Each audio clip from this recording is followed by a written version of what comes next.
Uy, ahí se ve.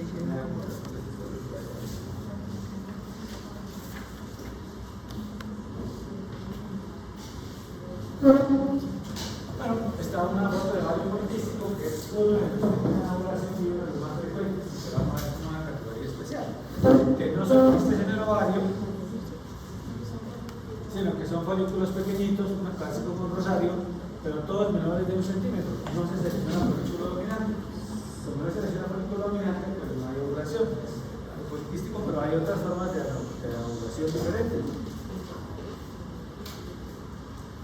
Bueno, entonces vamos a repasar un poquito cada evolución de las células germinales de los ovocitos primarios colonias en el ovario, para que se formen una idea. En la semana 20 de gestación tenemos 6 a 7 millones de células germinales. 6 a 7 millones. Cuando la niña nace tiene 1 a 2 millones, o sea, perdió el 75% en 20 semanas. 75% de la reserva la perdió en 20 semanas. Cuando llega a la pubertad, tiene unos 300.000 ovocitos primarios. O sea que el nacimiento de la pubertad ha perdido el 80% de con lo que nació. Y a través de la vida reproductiva ovulan unos 400 o 500 folículos. O sea, el 0.15 de estos 300.000. Eso para decirles que el ovario va a una carrera continua de pérdida de la reserva. Hasta que llega a la menopausia es cuando se agotaron todos. Pero no solamente va disminuyendo el número, sino que muchos se van deteriorando, van teniendo alteraciones. Por eso en las pacientes mayores no solamente hay más frecuencia de infertilidad, sino también hay más frecuencia de abortos y de malformaciones, porque muchas veces se pueden fecundar ovocitos que ya no son tan normales, esos se van degenerando con el tiempo. O sea, la fertilidad va disminuyendo y la reserva del ovario desde la vida embrionaria va cayendo notoriamente. Ya decían en el ciclo ovárico, que repasamos otra vez un poquito cómo hace, tenemos folículos primordiales, estos folículos son muy pequeñitos, posteriormente van creciendo hasta formar el folículo antral, que es el que podemos ver ya en la ecografía, porque podemos ver el líquido, el folículo, el que vemos en todos los folículos que son antrales, ¿cierto? Al final viene la ovulación, se libera el óvulo, se forma el cuerpo lúteo y unos 12 días después de eso, si no hay un embarazo que lo sostenga, si no hay una rutina periódica, entonces se cicatriza y cae la producción de estrógenos, de estradiol y progesterona. Entonces les resalto el concepto que les dieron. En cada ciclo menstrual hay una glándula diferente, porque el control no es todo el ovario, es el folículo dominante que toma el control del ciclo. Y en cada ciclo menstrual hay un folículo diferente. Pero hay personas que ovulan, que ocasionalmente no ovulan, y hacen algún ciclo irregular. ¿Por qué? Porque probablemente no se desarrolló bien esa glándula que va a controlar ese folículo dominante. Y otras, pues definitivamente no ovulan de forma crónica, lo vamos a ver después.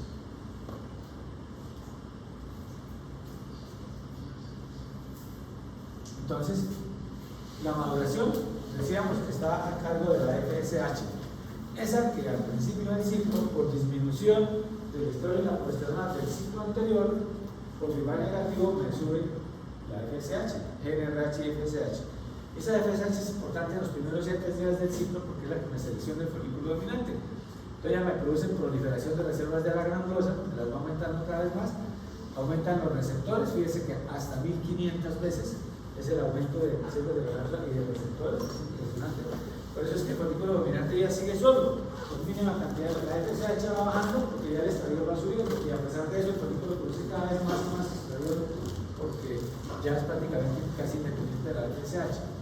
Y el folículo de Graf es el folículo maduro, pues ya lo tenemos aquí más o menos. Es importante entre células de la granulosa, que son las que me van a producir estradiol. Ya vamos a hablar ahorita algo de las otras células. Y este es el folículo de Graf, como lo han mostrado a veces en una fotografía electrónica, donde ya alcanzamos a ver una capa de células de la teca, que es donde actúa la LH para producir androstendiona, a través de varias reacciones producir androstendiona. Esa androstendiona pasa a las células de la granulosa y después de la granulosa, por efecto de la FSH, es que me produce el estradiol. Ese es más o menos como la relación. reacción. Hay muchas reacciones ahí por el síntesis eso.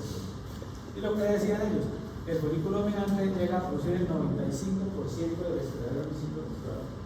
¿Verdad? Que por eso es que decimos que es una glándula que se va formando en cada ciclo una glándula diferente.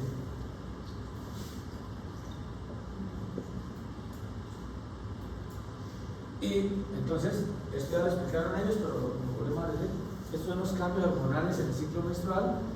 Aquí está, en el ciclo, al final del ciclo cae la progesterona y el estradiol, y eso hace que la FSH me aumente.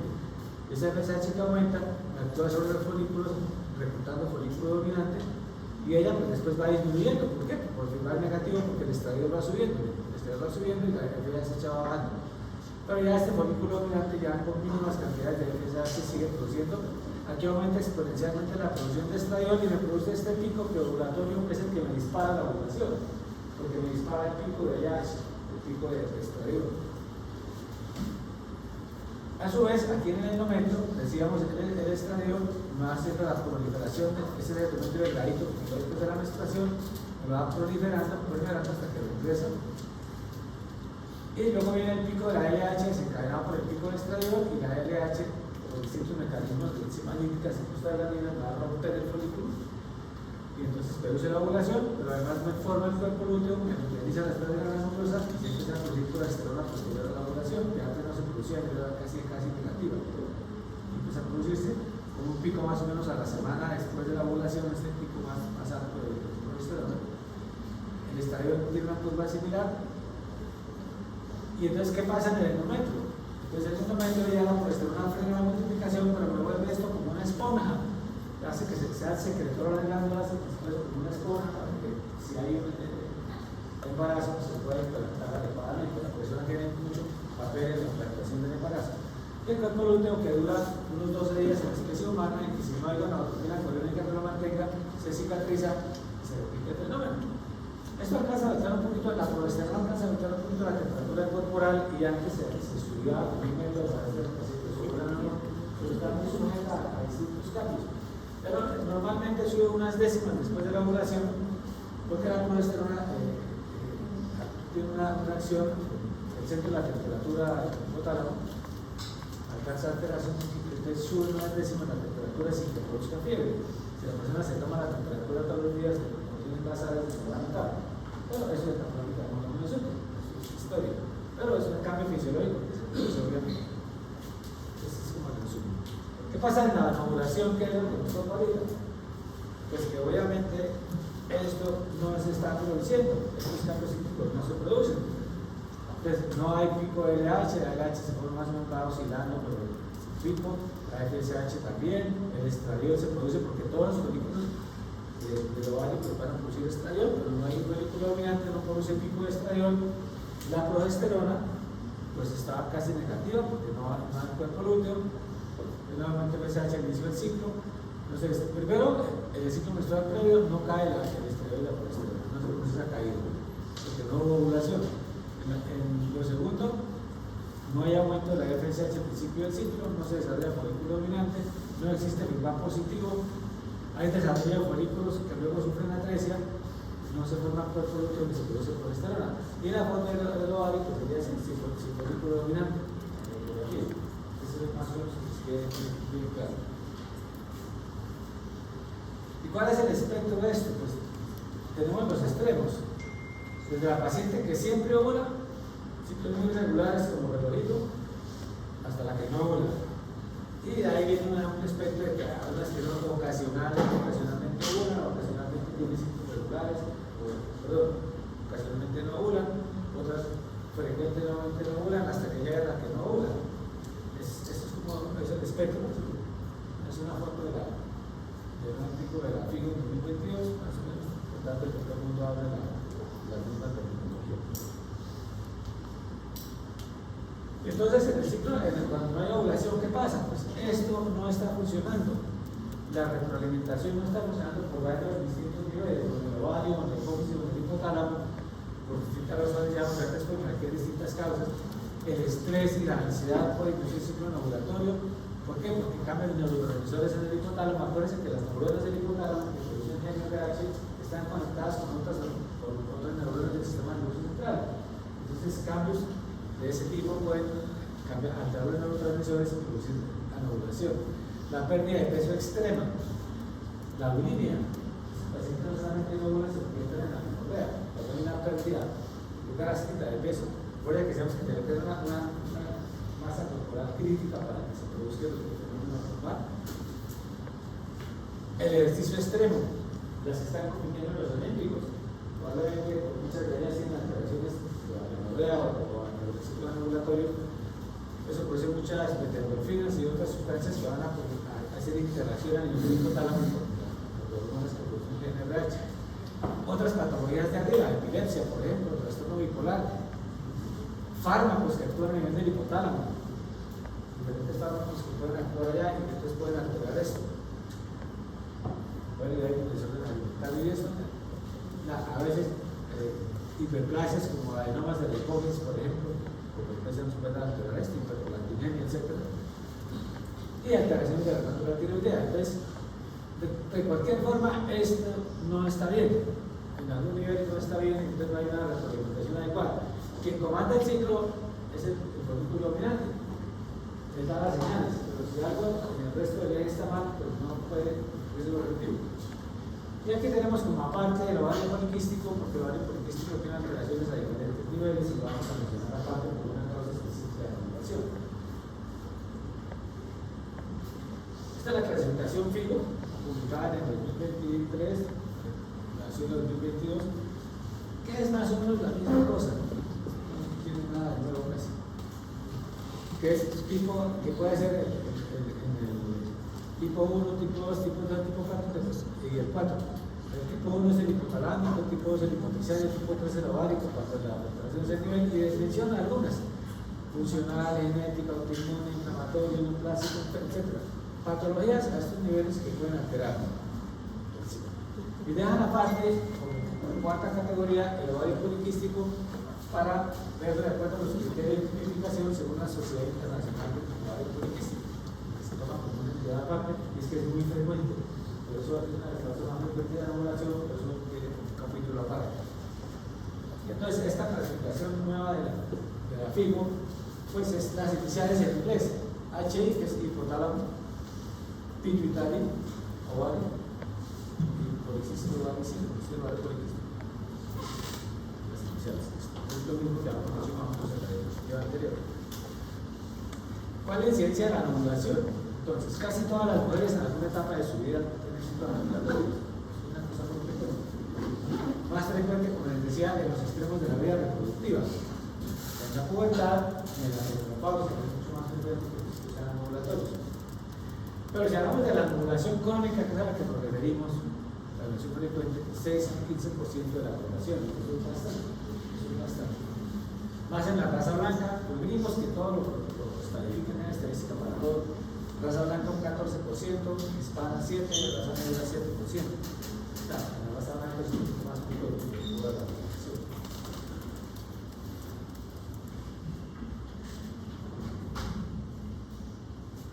Manifestaciones clínicas. ¿Cómo podemos sospechar que una mujer tiene síntomas anovulatorios?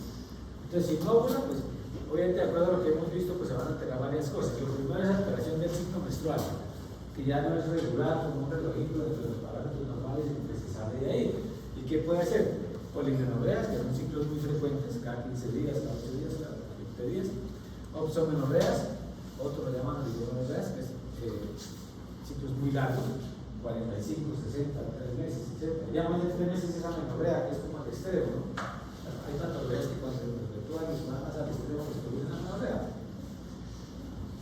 Y la hemorragia uterina normal, que la vemos debutando muy frecuentemente en los servicios de urgencias, pacientes que llegan por hemorragia uterina y que es consecuencia de cumplir ciclos anovulatorios. Entonces, como no hay ese mecanismo normal de caída de las hormonas para que haya vasoconstricción uniforme y todo, para que cese la menstruación, lo que queremos demostrar es que el cuerpo falla. Entonces el endometrio creció más de la cuenta porque no tiene progesterona y entonces desprenderse en forma irregular y entonces el sangrado pero no pasa porque no hay un mecanismo fisiológico de control. Entonces la hemorragia uterina normal la vemos con mucha frecuencia. Ahora, de pronto hay pacientes que tienen un punto de lugar con una parábola, no están para la irregularidad y consultan porque no se menstruación, y otros síntomas asociados según la causa. Por ejemplo, en el ovario poliquístico vamos a tener hirsutismo, acné, alopecia, exceso de andrógenos. En pacientes que tengan hiperprolactinemia podemos tener galactorrea o aumento o pérdida brusca de peso. En los casos de desórdenes alimentarios puede ser eso. Son manifestaciones clínicas. ¿Y el diagnóstico cómo lo hacemos? Entonces, ¿cómo lo sospechamos ya en el examen físico? Pues una paciente que permanentemente tenga un moco cervical dilante, pero la paciente no le vendría a correr cada 2 meses o cada 45 días. Si la vemos en el día 30 del ciclo tiene un moco filante transparente, pues tiene que estar buscando una. Y antes de ella, pues probablemente no está ovulando. Entonces, pone el espéculo y ahí ve el nivel estrogénico. Si es un nivel estrogénico alto, en esa época ya no debería tener. ¿Cuándo es normal el moco preovulatorio? Por ahí del día 10 al 8 al 14, que es el pico máximo de producción de moco normalmente. O podemos tener una progesterona que se haga en la segunda mitad del ciclo y que es menor de 2 nanogramos por mililitro, porque no hay ovulación, entonces no hay niveles de progesterona. Es otra forma de hacerlo. Esto lo hacemos en pacientes con ciclos más o menos regulares, porque es un ciclo irregular cuando es la segunda mitad del ciclo. Esto es más que todo en pacientes que están consultando por infertilidad y queremos verificar si el ciclo que ella tiene es ovulatorio o no. Entonces podemos pedir una progesterona en la segunda mitad del ciclo, usualmente el día 21 o 22 del ciclo, que es cuando está más alta. Otra forma de hacer el diagnóstico es pacientes que están en amenorrea y que les damos un progestágeno por unos 8 a 10 días, 7 a 10 días. Progestágeno, progesterona natural. ¿Por qué? Porque si nosotros tenemos una niña que no ha tenido desarrollo, o tenemos una paciente mayor que ya esté en menopausia, o sea, las dos tienen un endometrio delgadito que no ha sido proliferado, le damos progestágeno y lo sangran. No tenemos que sangrar. Para que el progestágeno actúe, tiene que tener un desarrollo previo, digamos, del endometrio, porque es un poco. Lo que normalmente pasa en el ciclo menstrual, primero crece el endometrio, después viene el progestágeno, la progesterona, y al suspenderla, menstrua. Toda la menstruación normal es un sangrado por depuración hormonal. Entonces, igual, si yo tengo una paciente que tiene una amenorrea, por ejemplo, y al yo le examino le encuentro un copilante, que ya sé, pero yo quiero corroborar y le doy un progestágeno. Entonces, al terminar el progestágeno, produce sangrado. Entonces, una forma de decir que esta paciente no estaba ovulando. Entonces, estaba en la amenorrea y lo que le faltaba era el progestágeno. El progestágeno y menstrua. Esa es una forma clínica de hacer el diagnóstico. La otra pues, es una ecografía sugestiva, o sea, una ecografía con lo que mostramos del ovario poliquístico, cantidad de folículos pequeñitos, pues uno sospecha que probablemente tenga ciclos ambulatorios. O la otra forma es en la biopsia premenstrual, en la biopsia endometrio, podemos le grado biopsia. La paciente que me llegó en es una hemorragia terrible, lleva 8 días sangrando, está anémica, ya con ecografía tiene un endometrio de 12 o 15 o 18 milímetros.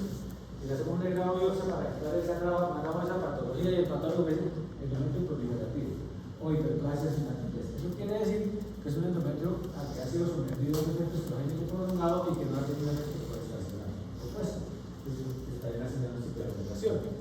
O ya le puedo programar. Si la paciente tiene ciclos irregulares, le puede decir, venga hacia la urgencia el primer día de sangrado y después no hay biopsia de endometrio. Como no está regular el ciclo, no sé cuándo tomarle progesterona. Le puede decir, si urgencia ese día que una biopsia de endometrio. Y el patólogo me va a decir, endometrio proliferativo. Que se hace que esa paciente, son distintas formas de hacer el diagnóstico de alimentación. Es lo contrario de ovulación. Bueno, entonces vamos a hablar un poquito del síndrome de ovario poliquístico, que es una categoría especial. El síndrome de ovario poliquístico fue escrito por allá en los años 1935 por dos autores, Stein y Levital. Inicialmente se llamó síndrome de Stein y Levital. Pues si nos hablamos hace años, ese era el nombre, síndrome de Stein y Levital. Luego lo cambiaron a síndrome de ovario poliquístico. Ellos describieron en un artículo que publicaron en la American Journal of Gynecology en ese año 7 mujeres que llamaron la atención, que tenían unas características muy especiales, que tenían ovarios agrandados y con imágenes de múltiples folículos. Ellos lo llamaron poliquístico y se quedó haciendo un error, porque uno le hizo ovario poliquístico a una mujer y ella se imagina que tiene quistes en el ovario y que el problema son los quistes y que cuando se van a ir los quistes y no tienen ningún quiste. Un quiste en el ovario es que siquiera 3 centímetros, por lo menos loquístico, pero estos son folículos. Entonces, pero quedó así y no se ha cambiado. Varios poliquísticos que tenían además hirsutismo, todas estaban en amenorrea y tenían infertilidad y no había sido posible con los tratamientos previos mejorarles. Entonces les mostraron que eso era lo que tienen ovarios agrandados. Entonces les ocurrió ya a la cirugía de hacerle una biopsia y le quitaron las 2/3 partes de cada ovario y la mandaron a patología a ver si el patólogo los orientaba un poco. O sea que de pronto el grosor del ovario era muy grueso y no puede ovular. Pero se llevaron una sorpresa porque después de que la cirugía normalizaron el ciclo menstrual, ovularon y 3 se embarazaron. Estos dieron aquí algo, esto es una cosa especial, como un síndrome especial, y lo publicaron. Entonces el ovario, el patólogo que les informó ovarios agrandados, aquí lo ven ustedes, ovarios grandes, múltiples folículos, folículo, y es bastante. Albuginia engrosada y la teca hipertrofiada, porque el ovario poliquístico tiene una predominancia de la LH sobre la FSH, hay una mayor producción de andrógenos que mayor estimulación de la teca. Entonces, eso en patología, pues, todo tiene su explicación a la parte fisiológica del síndrome. Ese es el ovario poliquístico. Que posteriormente, entonces ya posteriormente ya se pusieron de acuerdo la gente y pusieron las características que debía tener para realmente llamarlo síndrome de ovario poliquístico como síndrome. Entonces, después del síndrome mental, tal vez se llamó, uno llamaba ovario poliquístico, otro llamaba ovario androgénico. En algunos textos aparece ovario en los países. La versión antigua de los países hablaba ovario androgénico. ¿Por qué? Porque todos estos folículos producen un poco más de andrógeno. Entonces, tiene que tener en Rotterdam se reunieron un poco de expertos y fijaron los criterios para el diagnóstico. Lo primero es que haya anovulación u oligoovulación, que no ovule o ovule muy de vez en cuando. Ese es el primer criterio. El segundo criterio, que haya hiperandrogenismo clínico o bioquímico. Clínico es el hirsutismo, el acné, de pronto la alopecia, pero es que resulta que las orientales no tienen casi receptores patológicos en la piel. No va a haber una pareja en Japón que tenga hirsutismo, que tenga acné, es muy raro. Pero entonces puede ser bioquímico. Entonces, puede ser clínico o bioquímico. Entonces, se mide estas hormonas, se mide otras hormonas que se ven que están un poquito altas. Pues cualquiera de las dos que sea, clínico o bioquímico. Pues nosotros aquí vemos el clínico, porque aquí hay poquitas autores de eso hay bastantes receptores patógenos. Entonces, se manifiesta. Se ve una acné sin que haya ovario poliquístico también. Bueno, y el otro criterio es que tengan los ovarios de aspecto poliquístico, que tengan cada uno 12 a 25 folículos de 2 a 9 milímetros sin folículo dominante. Entonces, con dos criterios de estos, dos de estos se hace el diagnóstico de síndrome ovario poliquístico, porque tenga los criterios de estos. O sea, no tienen que tener los 3.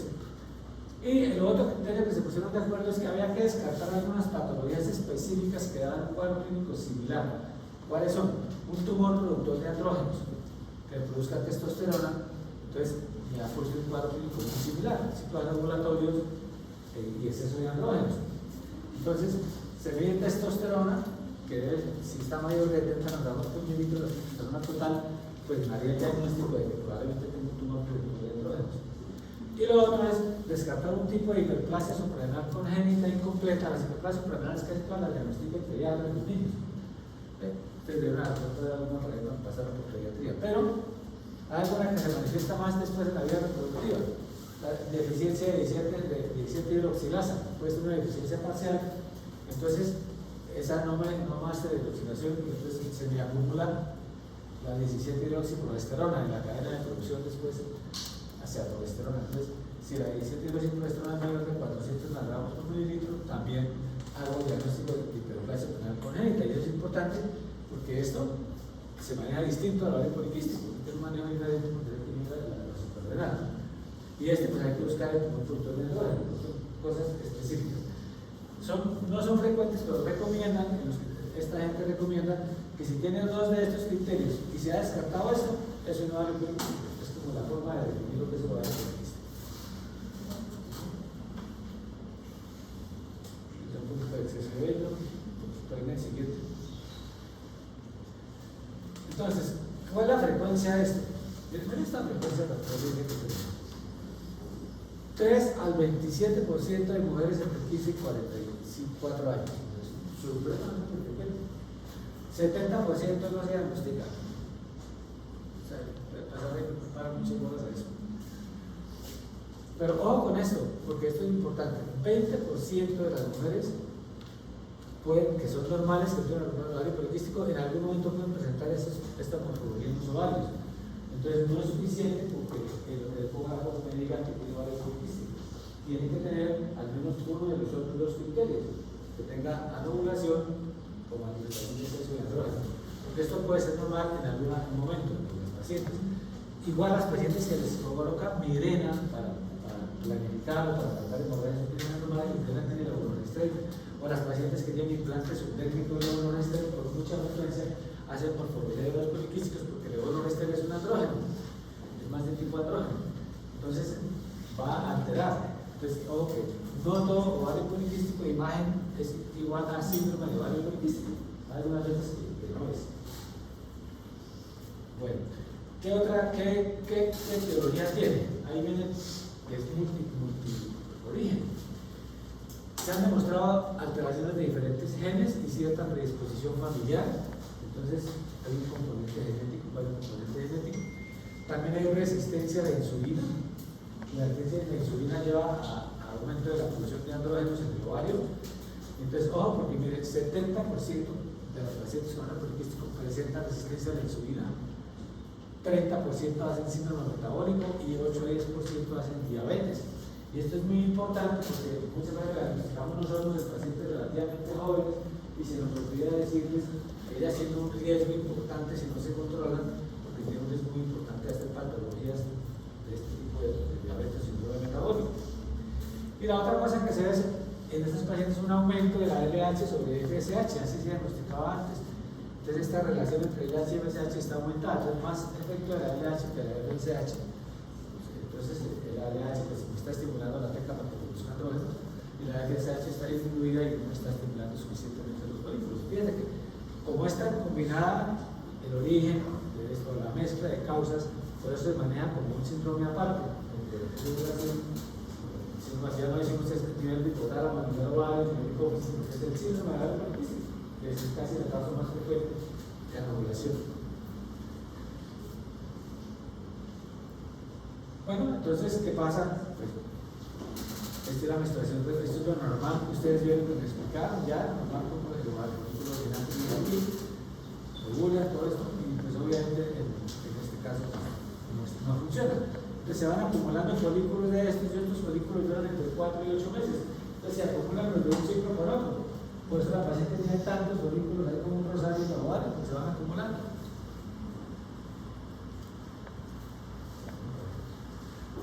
¿Cuál es el espectro del síndrome? Entonces, ¿qué nos va a producir este síndrome de ovario poliquístico?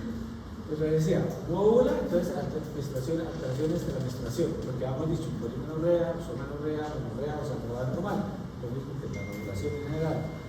Hirsutismo, acné, alopecia, 50% tienen sobrepeso, por eso que tenemos síndrome metabólico asociado, que es resistencia a la insulina aumentada. Puede prestar acatosis nigricans, que es como un síntoma semiológico de síndrome metabólico, la hiperpigmentación de la cara interna de los músculos, por ejemplo, ustedes la muestran en los pacientes.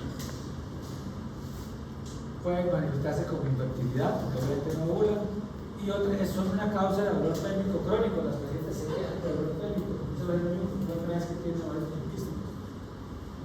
Y o la resistencia a la insulina. Efectos, esto es manifestaciones. ¿Cuáles son los efectos tardíos a largo plazo? Que es lo que la paciente no ve en ese momento porque no está completando su proceso de embarazo, a largo plazo, ¿qué va a tener? Diabetes, con un O-ratio de 5 a 10, o sea que 5 a 10 veces más frecuente que haga diabetes después. Enfermedad coronaria, hipertensión arterial, y como no ovulan de forma muy crónica, van a tener una mayor predisposición a hacer hiperplasia de armamento y a un cáncer de armamento. Estos son efectos a largo plazo de esta patología.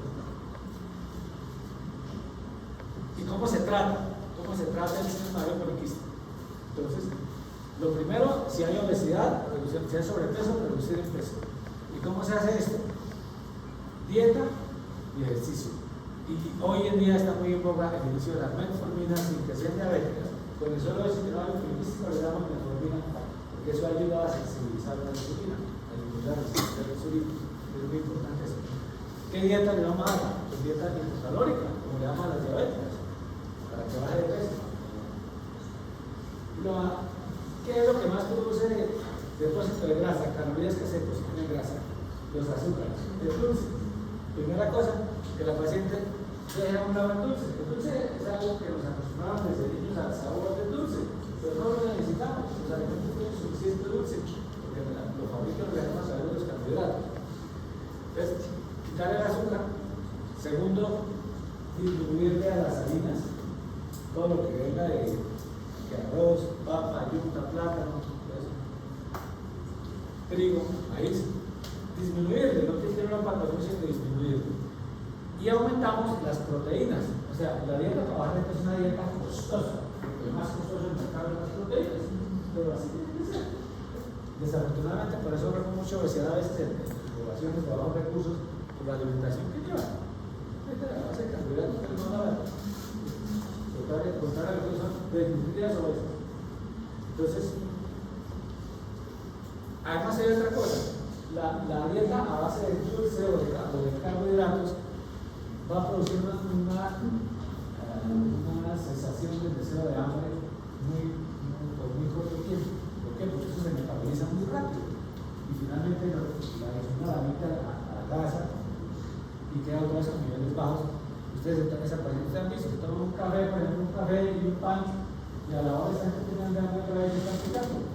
Pero coman un pedazo de carne o un pescado y pasan sin ser en hambre.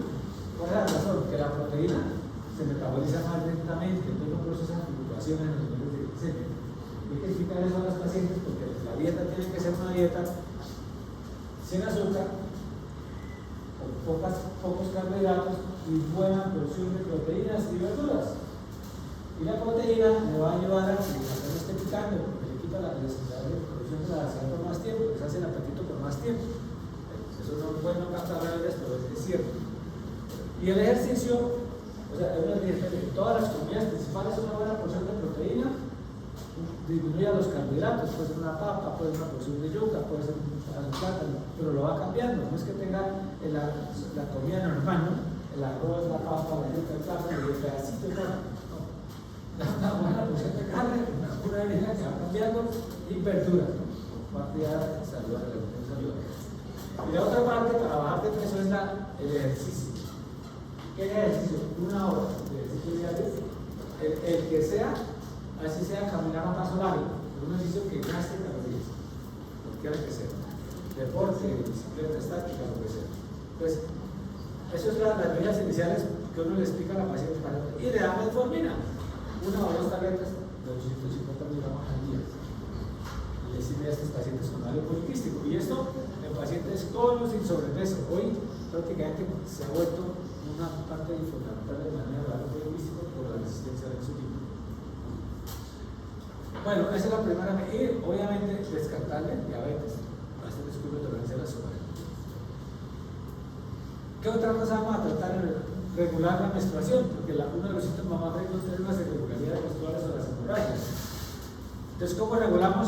Es una paciente que no ovula, ¿cómo regulamos la menstruación? ¿Qué es lo que le falta al ciclo? Progesterona. Porque obviamente la FSH no está seleccionando el folículo ancho, no hay folículo, no hay progesterona. Entonces le podemos dar un progestágeno en la segunda mitad del ciclo, puede ser hidroxiprogesterona, hidroxiprogesterona, o puede ser progesterona natural, que no sabe que se consiguió, que es natural. ¿Cuánto le damos? Unos 10 días. Está tratando de simular lo que es el ciclo normal. Entonces, ¿a partir de cuándo? A partir del día 18 del ciclo. Hoy le llegó la menstruación, hoy es el día 1. Entonces, dentro de 18 días va a empezar a tomar su progestágeno por 10 días. Y cuando lo termine, después de que lo termine, va a menstruar. Hacemos un sangrado por derivación, igual que la menstruación natural. ¿En qué le damos el progestágeno? La paciente que no necesita planificar. Porque si necesita planificar, le da un anticonceptivo oral, matando 2 pájaros de un solo tiro. Pero en En pacientes que no necesitan planificar, muchas de ellas son ligadas, hay pacientes que ya pueden dolor de trompas, o pacientes que no desean embarazar, que están empezando y que no quieren embarazarse, pues damos el laboratorio, pero las que no tienen relaciones, porque tienen dolor de trompas, o que están buscando el embarazo, como parte del síndrome, pues le damos solamente el progestágeno, no necesitamos dar el anticonceptivo, ni le damos el antiprogestágeno en la segunda mitad del ciclo. Uno individualiza la paciente según lo que tiene las condiciones. Y también le puede colocar un dispositivo con la progestel, que es un progestágeno que actualmente es a más largo plazo, que puede durar 4 a 6 años. De esos hay el High-Des, que es de 13.5 miligramos, que va a durar 4 años. El Cailena, que viene de 19.5, que va a durar 5 años. O el Mirena, que va hasta 7 años, que viene de 52. ¿Qué problema tiene el Mirena? El Mirena lo usamos en ginecología sobre todo para tratar pacientes que tienen menstruaciones abundantes sin que tengan una causa anatómica específica. Producen ausencia de la menstruación o menstruaciones muy escasas porque este luego no produce atrofia del endometrio, no lo deja crecer. Entonces, como no crece el endometrio, lo que se extiende es muy poquito. Entonces, la paciente disminuye los sangrados. Pero el Mirena tiene un problema, y es que en los primeros meses o años puede dar, porque la dosis alta que tiene puede absorberse y puede dar acné. Es una de las cosas que me hace retirarlo. Entonces, una paciente de ovario poliquístico y acné no le pongan un Mirena. Pongan uno de estos otros y se da por el dispositivo, tiene más bajita dosis. Y en algunas puede dar medio peso, en algunas ese Mirena, por eso lo dejo aquí en negro, porque en ovario poliquístico las primeras opciones serían estas. Si optan por un dispositivo, que la paciente puede decir, no, si yo no quiero enviar hasta necesito planificar, pero no tolero los anticonceptivos, me dan dolor de cabeza, me dan cualquier cosa. Bueno, le puede poner una High-Des o un Cailena, entonces es una dosis baja de progesterona y con eso regula el ciclo y con eso planifica. Pero fíjense que es muy variado de acuerdo al paciente. ¿Y cuándo hacemos biopsia de endometrio? Pues no siempre la hacemos. Bueno, la hacemos cuando estamos sospechando una patología de endometrio. Por ejemplo, una paciente de mayor de 40 años que no está ovulando, le hacemos una biopsia de endometrio para descartar una patología de endometrio. Bueno, control del acné y el hirsutismo en la paciente que tenga esa manifestación como importante. Entonces, ¿qué le damos? Lo primero es un laboratorio antiandrogénico. Los anticonceptivos orales tienen un estrógeno, la mayoría tienen un estradiol y un progestágeno. Entonces, hay progestágenos que son antiandrogénicos porque bloquean los receptores en la piel para andrógeno. Entonces, esos funcionan mejor para la acné. Y los más potentes son los que tienen Dienogest o cicloperona. Ejemplos de esos, por ejemplo, el Bellaface, por ejemplo, el Diane, cantidad de nombres diferentes. Entonces, el anticonceptivo disminuye los andrógenos por 2 vías. Primero, como anticonceptivo me frena la producción de hormonas en el ovario, me frena el desarrollo testicular. Entonces, deja de producir tanto andrógeno. Pero segundo, el progestágeno antiandrogénico me bloquea el efecto en la piel. Entonces tiene un efecto. La gente tiene acné, tiene ovario poliquístico, por ejemplo, y tiene acné o exceso de vello, le ponemos con anticonceptivo de estos y a los 6 meses ya disminuye completamente esto. Claro, además es anticonceptivo, se necesita planificar. Pero si la paciente está buscando embarazo, pues no, ese no sería el manejo. Ya vamos a ver ahorita el caso que es el. Y lo otro es esto. Para la acné también tenemos otros medicamentos como la isotretinoína que puede dar malformaciones congénitas. Entonces esta paciente tiene que estar planificando por método seguro que pueda dar anticonceptivo, y este caso de acné muy severo, esto es lo más potente que hay, o espironolactona, en fin, medicamentos distintos que pueden manejar para eso. Y el vello ya existente no se puede quitar. Si el vello ya existente es muy importante para la patología para crear una necrosis. Es quitar el vello que existe. Usted puede actuar sobre el vello que va a salir, pero no sobre el que ya salió. Y en la paciente que desea embarazo, si la pregunta principal es embarazo, pues entonces hay que dar esto. Hay inducción de ovulación. Y esa inducción de ovulación puede ser con clomifeno, lo vamos a ver ahora, con letrozol, con gonadotropinas o un triple ovárico.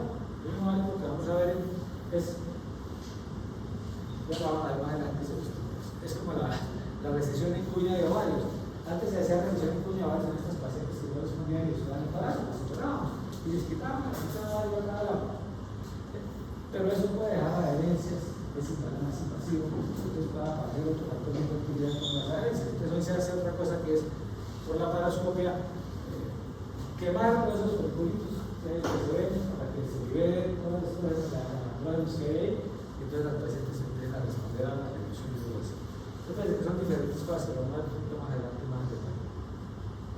Pero ese era el ovario poliquístico. El ovario poliquístico era un capítulo de una parte de la paciente de las victorias, porque hay otras causas. Lo mencionamos aparte porque es muy frecuente y muy importante, pero acuérdense que hay otras causas, ¿no? Desde el nivel de hipotálamo, hipófisis, ovario, etc. Entonces, tratamiento, como toda en medicina, tratar la causa si es posible. Si, por ejemplo, la paciente está tomando un medicamento que le altera a nivel neurológico, que le altera su función, pues se puede cambiar eso. Si tiene una hiperprolactinemia hay que bajarla y con eso nomás la paciente empieza a jugar. Un adenoma, por ejemplo, productor de prolatina, pues, le tratamos de hiperprolactinemia y con eso nomás empieza a jugar. En fin. Si es la atleta extrema, pues toca que baje un poquito el ritmo. Si es la bulímica, toca poner a ese tipo como carbohidratos porque sube peso. Si está con una pérdida excesiva de peso. Entonces fíjate que hay causas diferentes que se manejan distintas. Bueno, lo otro es regular el ciclo y evitar hemorragia uterina normal, y ya hemos visto cómo se puede hacer eso. Por ejemplo, estar en segunda mitad de ciclo con un anticonceptivo o con un dispositivo por estrés. Y hacer biopsia de endometrio cuando consideremos que puede haber una patología de endometrio. Dejemos de trabajar con un endometrio muy grueso, sobre todo si la paciente es ya mayor de 40 años, podemos empezar a hacer tratamiento del endometrio. Tratar síntomas asociados cuando los tienen, bueno, por ejemplo, pues, la galactorrea, pues si es hiperproteinemia, cuando se va de la proteína le pasa la galactorrea. Y lo otro más frecuente son los asociados al hiperandrogenismo del ovario poliquístico, que ya lo mencionamos ahorita. Y lo otro es inducción del embarazo, de la ovulación, si desea embarazo. Si la vez que está buscando un embarazo, pues hay que inducir la ovulación. Esa es la parte que hemos tratado mucho. Entonces, inducción de ovulación, les decía, solo si la paciente busca embarazo, si no. Y cuando vamos a inducir ovulación, tenemos que tener en cuenta esto, que debemos descartar otras causas de infertilidad, porque 30% de infertilidad es factor masculino, un 40% la mujer y otro 8% son factores combinados. Entonces, si nos confiamos en que es solamente la ovulación y no miramos lo otro, nos podemos pasar la vida ahí en el después de ovulación y la paciente no se embaraza. Y quiere decir esa persona parece que tiene una construida, porque la pareja tiene alteraciones del semen y nosotros de ahí no es ético. Entonces hay que, antes de hacer una inducción de ovulación, evaluar mínimo estas dos cosas, factor masculino y alteración tubárica, antes de darle el método de ovulación. Factor masculino con un espermograma y alteración tubárica tenemos básicamente una histerosalpingografía o una laparoscopia, ya vamos a mirar cuál cada una de ellas. La histerosalpingografía, la histerosonografía a veces sirve como una indirecta. Histerosonografía es una ecografía en la cual se le está detectando solución salina a la cavidad para consultarla. Entonces, a veces ellos ven que pasa el líquido hacia las glándulas de las trompas, en la ecografía se puede ver un paso. Entonces, algunos lo van a poner muy válido para eso, pero no es estandarizado internacionalmente para eso. Histerosalpingografía, que es con un medio de contraste, o la laparoscopia, que es con azul de metileno, ya lo vamos a mirar ahorita. Entonces, si ya esos exámenes son normales, ahí sí le damos ciclo de ovulación, porque ya nos queda por corregir solamente la parte ovulatoria. Ejemplo de histerosalpingografía, mira aquí, esa es la normal, ¿no? Se pone una copita aquí en el cuello y se inyecta un medio de contraste y se toman placas, y aquí lleno la cavidad uterina, nos gustan los dos cuernos, y miren, las trompas se pinchan, miren, la trompa es muy delgadita en la parte aquí ísmica, ¿no? Tiene por ahí 1 milímetro de luz nomás. Se amplía aquí a nivel de la ámpula y se ve que pasa es un medio de contraste que pasó a la cavidad abdominal. Aquí en el otro lado, pues no puedo ver una foto del otro tronco, pero uno puede ver no completamente la trompa porque ya pues no puede ver una parte, pero si pasó el medio de contraste, pues está claro. Nos pueden ayudar a detectar malformaciones uterinas como esto, que es prácticamente un útero con dos cuernos, puede ser un tabique grande o puede ser un útero bicornio. Y de paso nos pintan las trompas. Podemos tener esto en la histerosalpingografía. Una duda, aquí se nos pintó un pedacito de trompa y no más. No vemos, no se pintan todas las trompas ni puesta por allá. Esto puede ser por dos cosas, porque haya obstrucción o porque las trompas a veces hacen espasmo. Es un poquito dolorosa la prueba de que puede hacer espasmo de la trompa, entonces nos puede dar falsos positivos. Entonces, en este caso, sería indicativo hacer una laparoscopia. Y en la laparoscopia miramos si realmente están obstruidas o no. Bueno, la laparoscopia tiene más riesgos, más costo, porque va a aplicar ese hospital a quirófano, porque factura al anestesiólogo, factura al clínico, factura al cirujano, y la paciente se expone a riesgos con la laparoscopia. Mientras que esto, pues es una más barata, es ambulatorio y la hace el radiólogo. Y otras veces podemos tener esto, que vemos la trompa como se pinta y ustedes ven que se ensancha aquí al final y no pasa en medio de la cavidad por un hidrosamples, ¿no? Obstrucción de la trompa. Se puede ver también. Son posibilidades para mostrar algunos ejemplos de histerosalpingografía. Una laparoscopia que es como tubación con azul de metileno. Usted ve que tiene una visión de las trompas y los ovarios, se inyecta azul de metileno, se llena aquí de azul y la trompita se pinta, se pone violácea y aquí en la fibra, si uno mira la fibra, pues está azul, porque por ahí sale azul de metileno. La ventaja de la laparoscopia es que aparte nos permite ver el resto de los órganos pélvicos, que no haya herencias, que no haya otras cosas, ¿no? Que no nos lo da la histerosalpingografía. Entonces, esa es la otra forma de verlo, de evaluar las trompas por la laparoscopia. Bueno, entonces ya decidimos que vamos a inducir ovulación porque está bien el espermograma, porque las trompas están permeables. Entonces, inducción de ovulación. Entonces, esa paciente, ¿con qué podemos inducir? Obviamente, estamos hablando de pacientes que no tengan causa específica. Si una paciente con hiperplaquemia es baja de la ferritina y con eso empieza a ovular. Pero supongamos que es un ovario poliquístico o una ovulación distinta. Entonces, ¿qué le damos a dos medicamentos? Clomifeno o letrozol. ¿Dónde lo damos? Al principio del ciclo, del quinto a noveno día del ciclo. ¿Qué buscan ellos? Subir la FSH. Acuérdense que no hay ovulación porque no hay FSH suficiente que me seleccione el folículo dominante. Lo que yo tengo que hacer es que se me seleccione el folículo dominante. ¿Cómo lo hacen esto? El clomifeno engaña al hipotálamo, porque el clomifeno algunos dicen antiestrógeno. Bloquea los receptores de estrógeno. Entonces bloquea el receptor de estrógeno y al bloquearlo, arriba se capta que hay bajo nivel de estrógeno y entonces empieza a producir GnRH y FSH. Al final lo que me hace es que aumenta los niveles de FSH, me recluta folículos y selecciona folículos dominantes. Es lo que se busca. Por eso lo damos del quinto a noveno día, porque vamos al principio del ciclo, que es cuando normalmente se hace el reclutamiento del folículo dominante. ¿Y el letrozol qué hace? El letrozol inhibe la aromatasa, que es la que repasa los andrógenos a estrógeno.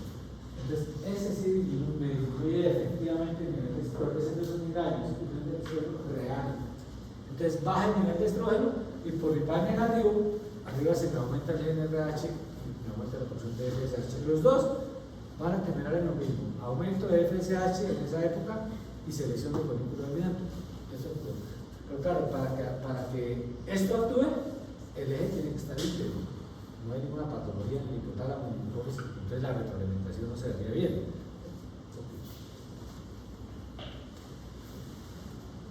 Ahora, también existe inducción con gonadotropinas, directamente gonadotropinas.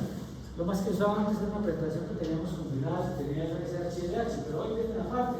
Yo le puedo agregar FSH, pues le doy FSH. Entonces, ¿cuándo se dan gonadotropinas? Si hay una falla hipotalámica o hipofisaria, porque el eje no me está funcionando, no ganaría nada con darle clomifeno o letrozol si arriba el eje está malo. Entonces, si hay problemas allá, sería eso. O cuando tengo pobre respuesta a los inductores como el letrozol o clomifeno, también puedo usar gonadotropinas como segunda opción. Y la otra que tengo que tener es que tengo una adecuada reserva ovárica, que si es que lo ovario ya me está acabando antes de tiempo, pues no me va a responder. Eso se mira por una ecografía que tenga más de 7 folículos centrales o midiendo la hormona antimuleriana. La hormona antimuleriana la producen las células de la granulosa. Entonces, si tengo un valor mayor de 1 gramos por mililitro, pues quiere decir que hay suficientes células de la granulosa. Eso es lo que, si está muy bajita, pues se pierde. Entonces, algunos hacen reserva ovárica. ¿Y qué busco? Busco que con esta FSH que me ha puesto esta imagen se me convierta en esta. O sea, me aparezca un folículo dominante y me ovule. Es lo que se busca. Cualquiera que sea, usamos clomifeno, letrozol o gonadotropinas. Y entonces puede ser FSH pura, y cuando usamos gonadotropinas, por FSH pura, ¿Cómo hacemos el pico de LH? Pues puede producirse espontáneamente, pero generalmente ellos, es un ciclo con gonadotropinas no es fácil de hacer porque tiene riesgos. Y entonces eso lo hace un grupo de fertilidad, lo hace el grupo de fertilidad lo maneja y se hacen ecografías periódicas y medición de niveles de estradiol, porque puede inducir un síndrome de hiperestimulación ovárica, que es un problema serio. Y se produce sobre todo cuando hay embarazo después. Entonces la paciente empieza a tener aumento de la permeabilidad de los vasos peritoneales, nace ascitis, nace hipovolemia, puede ser trombosis, puede ser grave el síndrome. Entonces, para que no pase eso, se miden y cuando ellos plantan gonadotropinas y ven que el nivel de estradiol es mucho, porque hay muchos folículos dominantes, cancelan el ciclo y le dan un progestágeno para que lo destruya, y en el siguiente ciclo le van disminuyendo la dosis hasta que logre la dosis que es. Pero lo que queremos es buscar esto, que pase a seleccionar folículo dominante. Entonces esto requiere monitorización y lo que más están usando ahorita es el FSH puro. Para romper folículo, cuando ellos ven que están con el nivel de estradiol adecuado, un folículo de tamaño adecuado, para de 1.5 centímetros, entonces producen el pico de LH artificialmente. ¿Por qué lo producen? Como la proteína hemorrágica, le ponen una rotación 5.021 unidades y como se tiene un efecto de la LH, la rompe el folículo. Generalmente lo combinan con la proteína hemorrágica para romper el folículo. Es una forma de fusión con gonadotropinas. Y este es el trímino ovárico que les hablaba, esta es la resección de cuña moderna, que no es resección de cuña de ovario, sino que simplemente la laparoscopia. Por ejemplo, la paciente yo le hago la laparoscopia para esta unidad ovárica y ya se el tema del trímino poliquístico. Pues yo voy no solamente a ver cómo están las trompas, porque por la radiofrecuencia polar, como cualquier técnica semiótica, utilizando estos folículos para que se me rompa y entonces me drene toda la cantidad de andrógenos y el ovario me responda a la inducción de ovulación para no responder. Ese es el trímino ovárico. Funcionar toda la cantidad de folículos, que es como el equivalente a hacer la biopsia y cuña del ovario. Bueno, y eso era, entonces eso resume más o menos, ¿no? Dos cosas principales, dos problemas principales. Lo más prominente de la regulación, los atrasos anormales, las alteraciones del ciclo, y bueno, si está buscando embarazo, pues el deseo de embarazo, ¿no? Es la otra cosa. No sé qué preguntas tengan sobre esto de la regulación en general. ¿Se hay preguntas?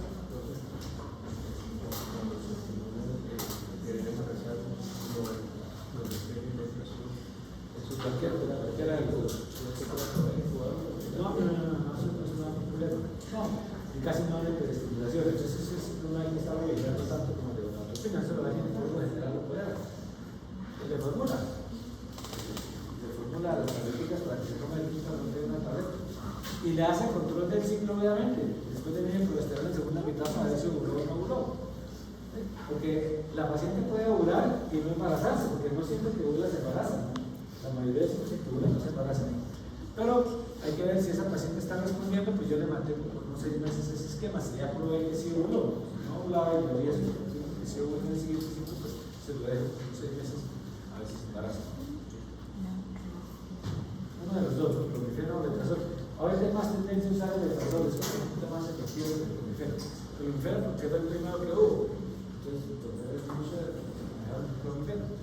Pero el letrozol parece ser un poquito más efectivo. Doctor, para el clomifeno y el letrozol que se dan del 15 y el 9 día, que son ciclos irregulares, ¿cómo hago para...? No, el primer día es siempre el primer día de menstruación. Usted le induce la menstruación, es regular, se puede inducir un progestágeno para que menstrue, y el día que empieza la menstruación es el primer día. O sea, entonces 4 días después empieza la menstruación, por 5 días.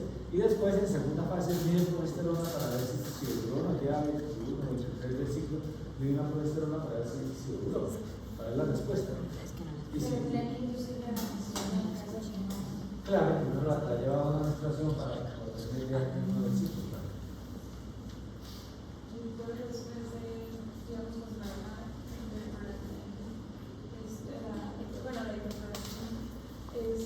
¿Cuánto tiempo después de eso la persona vuelve a tener como regularidad hormonal? No, tampoco baja de manera paulatina, generalmente ya siguen con ciclos normales. A veces es la causa, ¿no? Usted mide por latina, le da alta, si es muy alta, se le da más de 80 o 100 androgenos por mililitro, le hace una imagen para descartar una de un noticiario, no tanto porque le cambie el manejo, sino porque el medicamento más alto y le empieza a dar. ¿Qué medicamentos son más efectivos? Bromocriptina, pero la bromocriptina que fue la primera que salió eran los efectos secundarios de mareo, náuseas y vómito, y se da diario. La cabergolina tiene menos efectos secundarios, es más efectiva y se da una dosis semanal, entonces no es fácil. Generalmente usamos cabergolina, ¿no? Y después de tiempo la paciente empieza a regular sus ciclos y esto es lo que tenía, sin darle nada más. Si la paciente no está buscando embarazo, pues tiene que planificar con algo, porque si no después a ovular se puede embarazar. Doctor, la clasificación FIGO es útil específicamente en esa patología. ¿Cómo? La clasificación FIGO es útil. La clasificación FIGO, bueno, en esto no tanto. Sí, ya vi. Las clasificaciones FIGO, la clasificación FIGO para colegio uterina, para la uterina normal. Y para esto es como darle a la gente un esquemita con unas siglas para que no se le olviden buscar las causas, que puede estar un daño aquí o aquí o aquí o allá. Yo creo que esta no tiene mucha diferencia con lo que teníamos antes, con lo que manejábamos antes. De pronto, cuando hagamos con la hipertensión normal, vamos a ver el CalCOI, que ese sí como centra a la persona en un tema que es más amplio para que no se le pase nada. Es una nemotencia más bien como que la gente no le pase las cosas.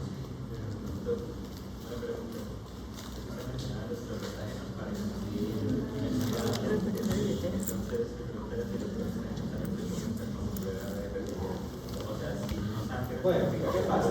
La paciente no está ovulando, si usted le da un puertario, es una mitad de ciclo. Y la paciente está usando más de ayuda del programa y del proceso. Le puede dejar unos 6 meses porque muchas pacientes, después de que vayan a regular los ciclos, siguen ovulando. Entonces, algunas pacientes empiezan a ovular sin darle el ciclo de ovulación. Usted le puede decir unos 6 meses. Pero si usted lo suspende, y vuelve a tener ciclo regular, quiere embarazarse, se hace pasar en control de ovulación. O sea, no es tanto el control de ovulación, aunque hay algunas pacientes que al regular los ciclos de porcentaje no se pueden ovular. La antimulería en tu caso de tratamiento, lo de crear. No, bueno, pues no estamos hablando ya de pacientes de nada reproductiva, ¿no? Y usted lo está viendo, sobre todo cuando va a inducir ovulación. Y sobre todo si digamos, si tiene la reproducción, para la paciente que no tiene necesidad de nosotros, no tiene disponibilidad, que vamos con las rutinas, tiene una reserva. Sería la reproducción. Bueno, ¿qué más? ¿Qué horas tenemos? Bueno, ustedes tienen alguna otra clase fuera de la clase